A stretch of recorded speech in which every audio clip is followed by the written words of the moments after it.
Pain trained me. Revenge graduates me. I didn't know marriages could die without a single bullet, without a fight, without even a scream. Sometimes, all it takes is an empty chair. At my wife's mother's celebration, there was no place set for me. Not a missing chair by accident. Not a misunderstanding. Not a forgotten seat. A deliberate vacancy where I was supposed to exist.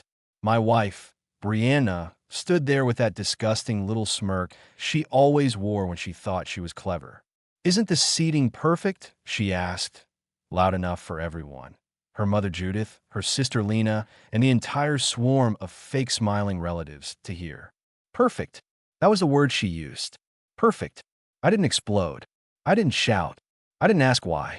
I just looked around, felt the weight of eyes judging me like I was some unwanted guest who wandered into royal chambers, and said calmly, "I guess I'm not family." Then I walked out. Half an hour later, something happened that left the entire room speechless, but I'll get to that. Because that empty chair was not the beginning of the story. It was the funeral of something I didn't realize had already died. I should have seen it. My name is Michael Reynolds, 38 years old, and until that night, I thought my wife loved me. Not passionately, not romantically like in those cheesy movies, just enough.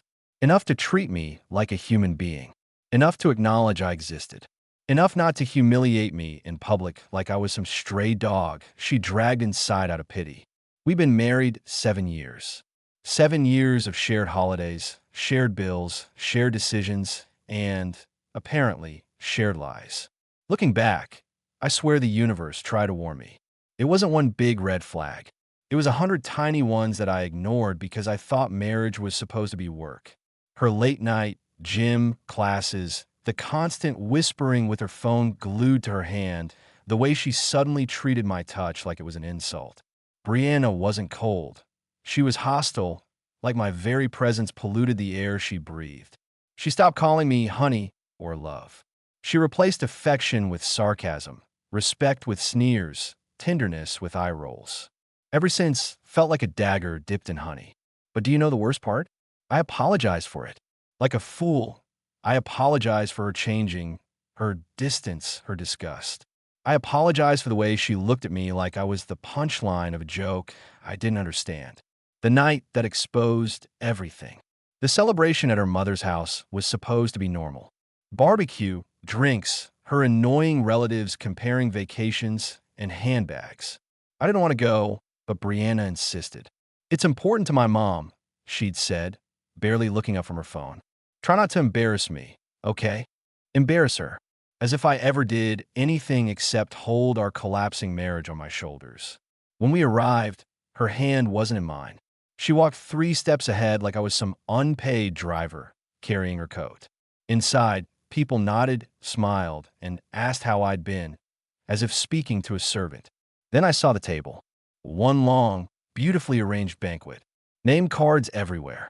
Brianna, Judith, Lena, Uncle Harold, Aunt Miriam, even Lena's boyfriend, whom Brianna had always called a waste of oxygen, had a seat. But where mine should have been, empty. Not even a plate. Not a fork. Nothing. A void. It wasn't a mistake. It was a message. She looked right at me, tilted her head, and smiled like a villain who'd rehearsed this moment in front of a mirror. "Oh," she said, tapping her lips in fake surprise, "guess we didn't plan for everyone." Everyone. Not every seat. Everyone. She did not forget my chair. She erased it. I can't explain what snapped inside me, but it wasn't rage, it was clarity. I suddenly understood that I wasn't her husband anymore. I was a placeholder she'd outgrown, a worn-out shoe she didn't want to throw away yet because she liked the sound it made when she mocked it. I didn't fight, didn't cry, didn't tremble. I stood straight, looked at her, and said, "You've made your choice." Then I walked out. The air outside was cool. My hands weren't shaking. My heart didn't race. It was calm, the kind of calm that comes before a storm that doesn't destroy buildings, but destroys illusions. 30 minutes later, when they finally learned what I did next, not a single person at that table could speak. Some cried, some screamed, but no one, absolutely no one laughed. The betrayal I didn't know I was living. What I didn't know at that moment was that the empty chair wasn't humiliation, it was provocation. It was Brianna announcing to the world that I no longer mattered because she had someone else. Someone who did have a chair. Someone who did get her smiles. Someone who wasn't erased. And I was about to discover his name in a way no man should ever experience. I didn't go home after I left the party. Home didn't feel like mine anymore. It felt like a stage where I was the last one to realize the play had ended. Instead, I sat in my car down the street, engine off, hands on the steering wheel, watching people through the big living room window of my mother-in-law's house. They laughed, lifted glasses, took photos. From the outside, it looked like a perfect family evening. From the inside, I knew it was a funeral for my dignity. My phone buzzed. A message from Brianna. You really had to be dramatic? Grow up, Michael. No sorry. No come back. She wasn't embarrassed for me. She was embarrassed by me. That was the moment a thought slid into my mind like a knife. If she loves me this little in public, how much does she disrespect me in private? I stared at the screen. Then something inside me shifted from hurt to focus. If she wanted to treat me like I was invisible, fine. Invisible men can watch. Invisible men can listen. Invisible men can find things. The first crack. I drove home. Our house was dark, quiet, and unervingly clean. Brianna had become obsessed with aesthetic lately. Minimal decor, perfect scents, everything arranged like an Instagram photo. Cold, beautiful, dead. Her perfume still lingered in the hallway. That expensive floral one she claimed she bought on sale, even though we both knew she didn't check prices anymore. I tossed my keys on the console and stood there listening to nothing. Then I remembered something. Last week, she'd snapped at me for grabbing her phone to silence an alarm. Don't touch my phone, Michael. That's my private space. Private. From her husband. In that moment, the house, the silence, the empty chair, it all clicked into one ugly picture. I walked into the bedroom. Her charger lay on the nightstand, but her phone wasn't there. Of course it wasn't. She carried that thing like a second heart. I opened her closet instead. Brianna worshipped clothes. Dresses, heels, handbags, each one a tiny monument to her ego. I'd paid for most of them. I'd watched her spin in front of the mirror, asking, do I look out of his league yet? She always meant it as a joke. Maybe I should have listened. On the top shelf was a small, black lockbox I'd seen before. She'd once called it her memory box and said it was just old photos and letters from high school. I took it down, turned it in my hands. It had a simple combination lock. For digits. I tried our anniversary. No. Her birthday. No. I stopped, breathing slowly. Then I tried something I hated myself for knowing. The date we first argued about her coming home late. The night she claimed she was with the girls, but smelled like a stranger's cologne. Click. It opened. The evidence nobody prepares you for. Inside, there weren't dusty yearbook photos or old love notes. There were printed screenshots.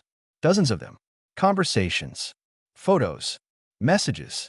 All carefully organized with paper clips and sticky notes. She had archived her betrayal like it was something precious. The first page started with, you make me feel alive in ways he never could. B. My hands went cold. I kept reading. His name was Derek. Basic. Harmless sounding. The kind of name you don't suspect until it's already carved into your life. They talked about meeting at a bar by accident. About how her loser husband didn't understand her. About how she felt trapped in a boring life with a man who had no edge. They described hotel rooms. Times. Days I remembered arguing about where she'd been. They didn't use the word I refused to say, but they described everything around it. The way his hands made her forget she was married. The way she loved sneaking out while he thinks I'm at yoga. The way she laughed when he joked about me being house-trained. My stomach twisted. She didn't just cheat on my body, she vandalized my name. Every line stripped another layer of respect from my bones. I wasn't some cruel, distant husband. I wasn't perfect, but I was there. I showed up. I worked. I tried. I asked what was wrong. I offered therapy. I planned trips. I cooked when she was tired. And in return, she turned me into a walking punchline in someone else's messages. The moment it stopped being just cheating.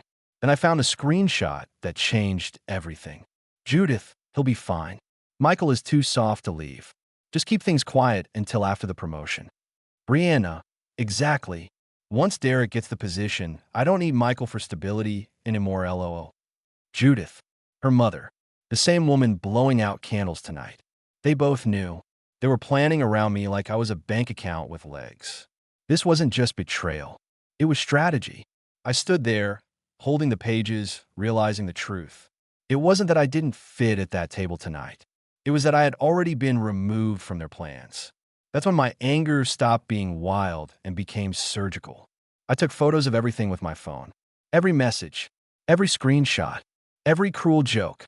Then I closed the box, put it back where it was, and sat on the edge of the bed, breathing slowly. 30 minutes later, I knew exactly what I had to do next. The party was still going. Their phones were still working. And they were about to see what happens when a man they called soft finally sharpened. You'd think that after discovering your wife's lies, your hands would shake, your voice would tremble, your mind would fall apart. Mine didn't. It was terrifying how calm I was. Calm is what you feel when something finally makes sense, when the chaos stops pretending to be love. I looked around our bedroom, at the pillows she no longer let me share, at the vanity where she painted herself into a fantasy I apparently didn't fit in, and I laughed. A quiet, broken laugh that came from a place beyond pain. I grabbed my phone and dialed Brianna. She picked up instantly. "Are you done sulking?" she hissed, her tone dripping with impatience. Music and chatter echoed behind her. She was still at the party, still celebrating a life I didn't belong to. "No," I said. "I'm done pretending." There was a pause. I could almost hear her smirk forming. "Oh, please, Michael, don't be dramatic. You embarrass yourself tonight, not me. You walked out like a child because you didn't have a chair. Grow up. Grow up." A theme, apparently. "Who's Derek?" I asked. Silence. The kind of silence where someone's soul stops breathing for a moment. Then she laughed. Not nervously, not fearfully, but boldly, arrogantly, like I just told her the punchline of a joke she'd written. "So you finally figured it out," she said. "Congratulations. Took you long enough." There it was. No excuse. No denial. No shame. Just venom. My throat tightened. "How long?" "Oh, Michael," she purred. "If you couldn't keep me interested for 7 years, why are you surprised someone else did?" I felt something inside me tilt, like the floor had shifted. "I read your messages," I said quietly. "All of them." She didn't gasp. She didn't apologize. She snorted. "Then you also know Derek is everything you're not. Ambitious, exciting, confident. I don't have to babysit his emotions. He doesn't whine. He doesn't cling. And he doesn't ruin parties." Ruin parties. That's what my broken marriage was to her. A minor inconvenience at a social event. "You could have talked to me," I said, even though I already knew the answer. "Talk to you." She laughed hard enough that others around her joined in, not even knowing what they were laughing about. "Michael, you can't talk to a doormat. You wipe your feet on it." My jaw locked. "You planned all this?" I whispered. "With your mother." "She's smarter than you," Brianna replied. "She told me from day one you were temporary. Safe until something better came along." Temporary. The word punched the oxygen out of my chest. "When were you going to tell me?" I asked. "Tell you?" She scoffed. "Michael, you don't tell the trash when garbage day is. You just take it out." My vision blurred for a moment, but not from tears. From clarity. From an understanding that the woman I married didn't just betray me. She erased me. "And the promotion?" I asked. "Oh, Derek gets it next week," she said proudly. "You were never going to get anywhere in life. I needed stability, and you were good enough until I found an upgrade." Upgrade. That was the moment something in my brain clicked. I felt it. A clean break. A severed wire. "I know what you did," I said. "All of it. And I'm not done." Brianna sighed loudly, annoyed that the conversation wasn't over. "Michael, stop embarrassing yourself. Nobody believes you. Everyone knows you're insecure and dramatic. You leaving the dinner only proved it. Nobody believes you." A phrase used by people who underestimate the man holding evidence. "I'm coming back," I told her. "To apologize?" she mocked. "To speak." She didn't understand the heaviness of those words. She couldn't. People who think they're untouchable never recognize the moment the ground beneath them starts cracking. "Fine," she said, bored. "Make it quick. Don't ruin my night twice." Click. She hung up. I stared at my reflection in the dark window. Same face, same eyes, but the man inside them was gone. Something colder stood there now. I stood up, put on my jacket, and walked out the door. Not to save my marriage, to bury it with witnesses. When a man walks into a battlefield knowing he has already died, he becomes something dangerous. I wasn't heading back for closure or conversation. I was heading back as a storm, silent, focused, inevitable. The night air was cold when I stepped out of the car and walked toward the house. Music leaked through the walls. Laughter, clinking glasses, the kind of joy that pretends it has no casualties. Their world was still perfect because they believed I was gone. That was about to change. I opened the door without knocking. No one noticed at first. Why would they? The hero never barges into a story they've rewritten without him. I stood in the doorway, watching them. Brianna in a shimmering dress, Derek beside her, as if he had always belonged, Judith laughing like a queen inspecting her conquered land. It was almost poetic. Then Lena saw me. Her smile froze. Her wine glass hovered midair. "Michael," she whispered, like I was a ghost she'd hoped stayed buried. Heads turned. Conversation stopped. A silence rolled through the room like a wave. Brianna turned slowly, annoyance already painted on her face. "Oh," she said, loud enough for everyone to hear. "Look who returned. Did you forget your pride in the driveway?" I looked right at her, and for the first time since I met her, I felt nothing. Not love, not hate, just clarity. "No," I said. "I came to return something." Judith crossed her arms, lips twisting into a smug smile. "What could you possibly have to return?" she asked. "Your version of me," I replied. "I think you'll need it after tonight." A few people chuckled, thinking this was just drama between a fragile husband and a spoiled wife. They were seconds away from losing that smile forever. The unmasking. I stepped forward, reached into my jacket pocket, and pulled out my phone. Not shaking, not hesitating. "Before we continue this charade," I began, "I'd like to read something." Brianna's eyes narrowed. Derek shifted uncomfortably. "Michael," she warned, "don't embarrass yourself." "That was your job," I said, "and you did it beautifully." I tapped my screen, opened the first screenshot, and projected it onto the smart TV with one click. I'd pair it to the house Wi-Fi the moment we moved in. She never bothered to change the password. That arrogance would now be my ally. The living room lit up. A giant screen. A giant message. "Brianna, he's too soft to leave. I'll drag this out until Derek gets promoted. Then I'm done babysitting." Gasps. Mouths fell open. Glasses froze midair. Someone choked on their drink. Judith's face turned the color of spoiled milk. Brianna leapt forward, voice shaking, not with fear but fury. "You hacked me. Hier. You left the lockbox open." I just opened my eyes. I swiped again. More messages. More filth. More jokes at my expense. Every line played out like a public execution. And Brianna was the executioner who didn't know she was standing on her own trapdoor. Derek stepped forward, trying to salvage dignity he never earned. "Look, man." "No," I said sharply. "You don't get to speak in my story." The room trembled under the tension. Judith grabbed Brianna's arm. "Tell him it's fake." Brianna struggled, eyes darting, voice cracking under the weight of undeniable truth. "It's taken out of context." Laughter erupted. From Harold, the uncle who always acted neutral. "Out of context," he barked. "The context is you're a snake." Someone else whispered, "She really wrote that?" Another voice added, "I always knew something was off." The room, once her kingdom, turned into a jury. And Brianna? She was both defendant and evidence.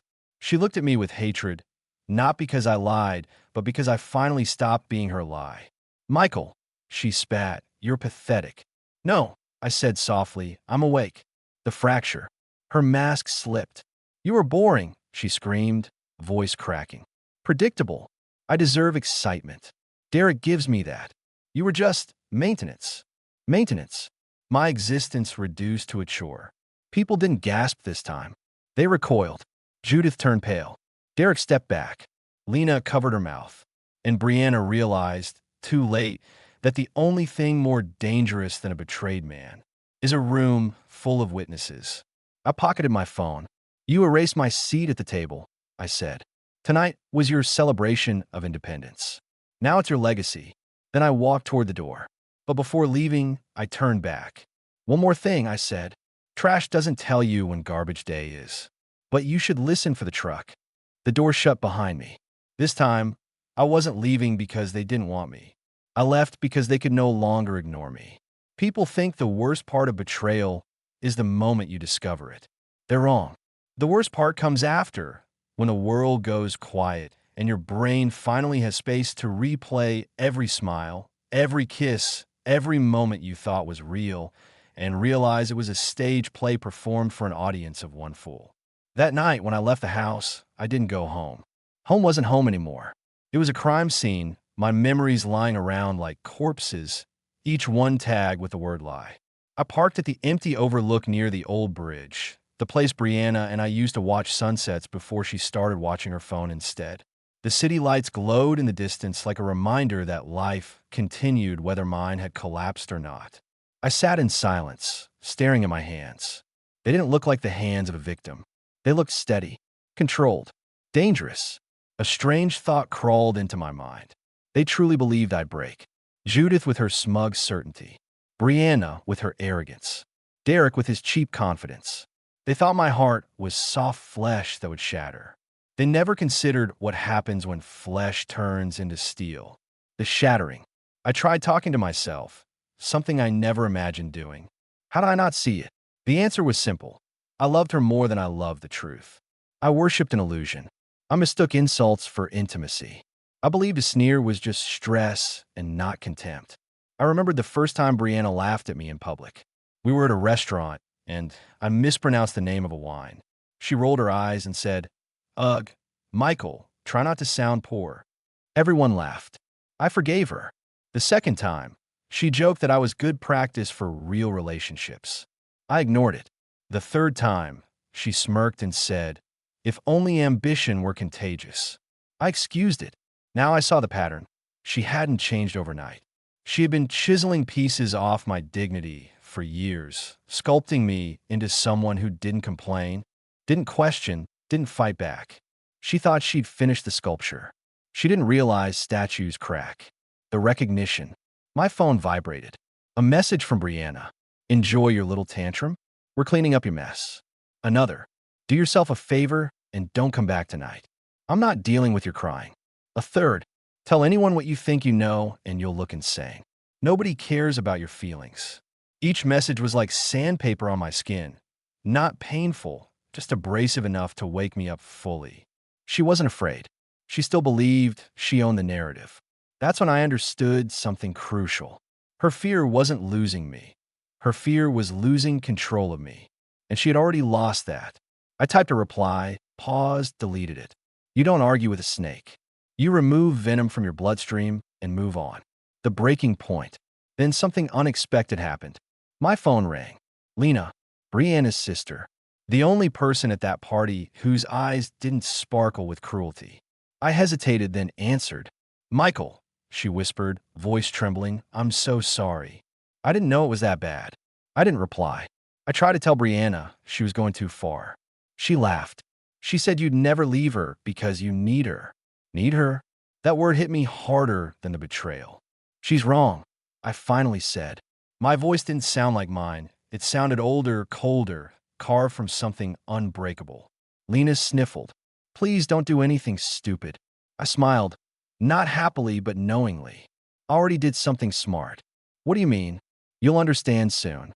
I ended the call, not because I didn't care, but because caring was the disease Brianna infected me with. And I was finally developing immunity. The transformation. I looked at the city again. The skyline didn't change. The streets didn't bend. The world didn't collapse. I did. But collapses aren't endings. They're foundations. A new version of me was standing in the ruins. Michael Reynolds, the man who apologized for existing, was gone. The man replacing him had three things. Evidence. Clarity. Nothing left to lose. Men like that don't seek revenge. They become it. When the sun rose the next morning, it didn't illuminate a new day. It exposed the corpse of my old life. I didn't sleep. I didn't blink. I sat on the edge of something invisible, staring at the horizon like it owed me answers. But answers weren't what I needed anymore. I needed movement. Brianna thought betrayal was the finale.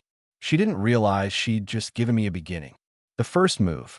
People assume decisions come from emotions, rage, heartbreak, humiliation. But the most dangerous decisions are born from silence. Silence is where clarity sharpens. I made coffee, not because I needed it, but because routine is a weapon when the world expects you to fall apart. The bitter taste grounded me. My hands didn't shake. My breath didn't waver. I opened my laptop and created a new folder. Brianna, evidence, screenshots, messages, dates, the lockbox photos, the promotion conspiracy, every vile sentence she wrote. Then I added another folder. Derek, collateral. Because any man who thinks he can build a future on another man's bones deserves to sink in them. I wasn't impulsive. I was organized. The consultation. At 9:40 a.m., I walked into the office of attorney Nathan Cole, the divorce lawyer recommended by a coworker years ago, back when I thought prenuptial agreements were unromantic. Nathan shook my hand, studying my face. "You look calm," he said. "That scares me." I handed him my phone. He scrolled. His eyebrows rose higher with every swipe. "This," he finally said, "isn't a divorce case." "What is it?" I asked. "A gift," he replied. "The kind judges pray for." He leaned forward. "She emotionally humiliated you publicly, conspired with her family, used you financially, and documented everything like a fool." "And Derek?" "He works at her company." "Yes." Nathan almost smiled. "She's done." He wasn't exaggerating. We mapped out a strategy. Freeze joint accounts. Secure financial statements. Retrieve communication logs. File for divorce on grounds of infidelity and malicious intent. Pursue damages. Seek full asset protection. Nathan rubbed his chin. "If she tries to fight, we bury her. If she apologizes, we bury her gently. Either way, she's buried." I nodded. For the first time, someone said out loud what I already knew. This wasn't heartbreak. It was warfare. The breakup with fear. On the drive home, I replayed things Brianna once said. "You wouldn't survive without me. Nobody wants a boring man. You're lucky I tolerate you." Lies don't age like wine. They age like poison. Once you identify the taste, you can't pretend it's sweet. What surprised me most wasn't how much she despised me. It was how willingly I believed I deserved it. Not anymore. I parked the car and went inside. The house felt different.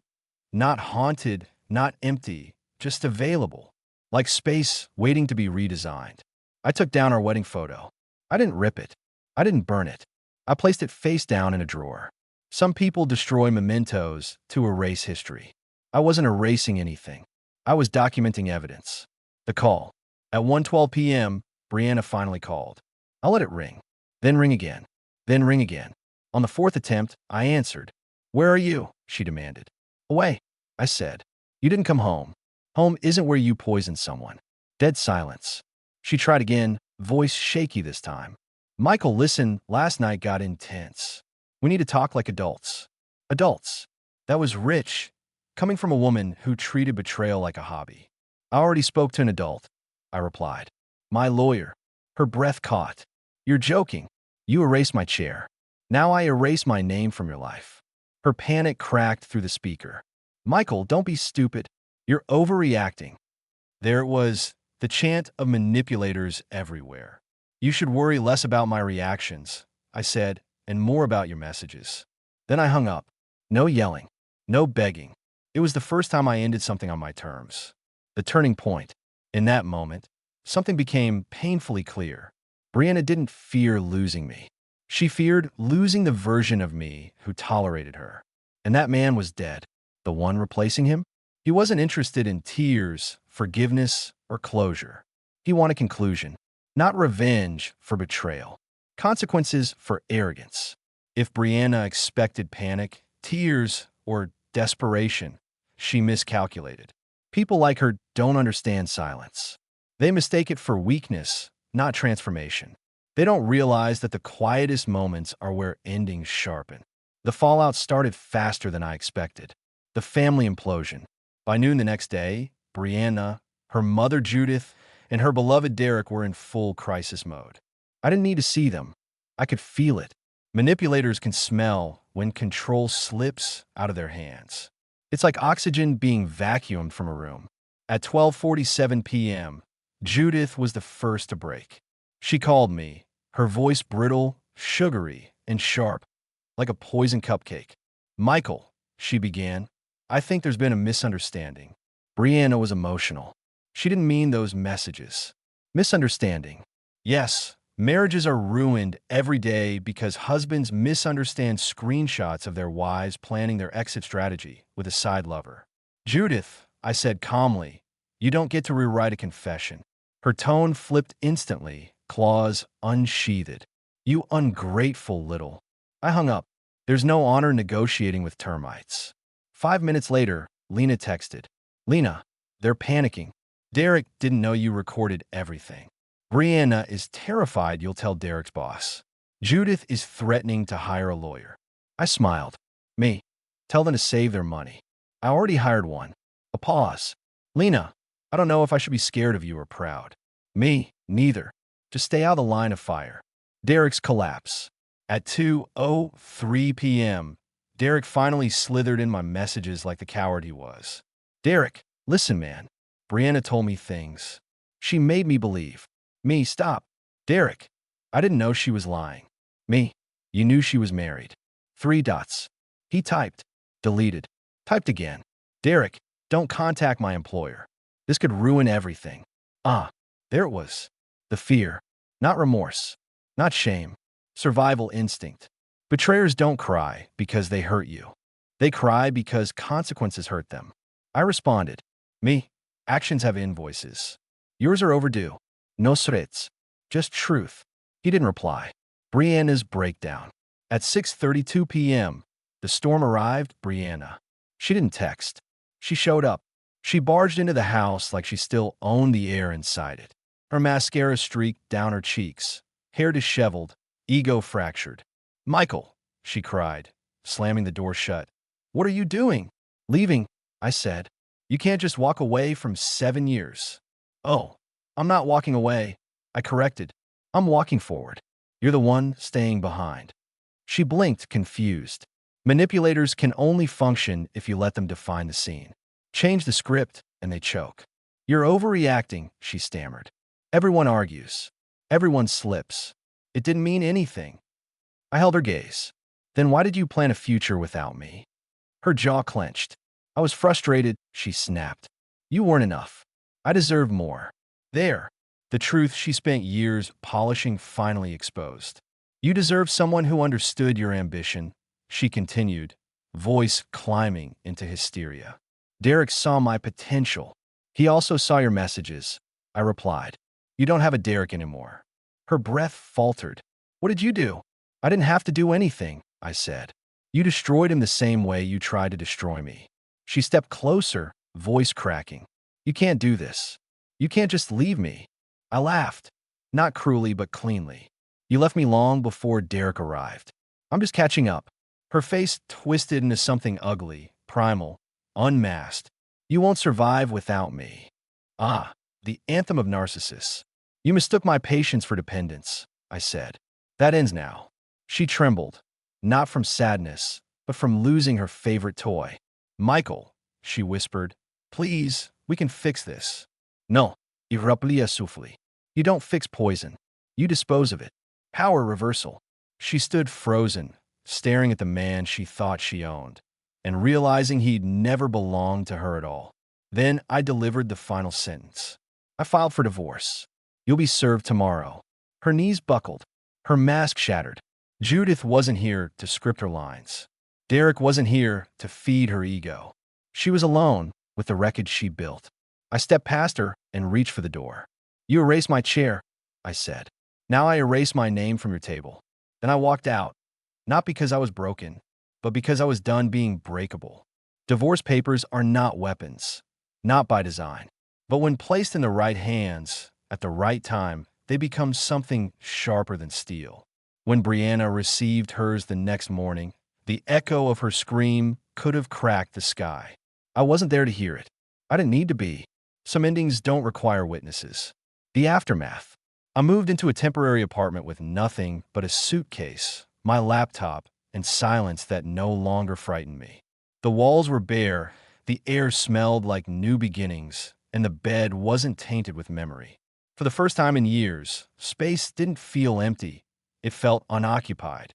I sat by the window, watching cars pass like stories I wasn't part of anymore. It was strange how quiet life becomes once you stop trying to win arguments that never should have existed.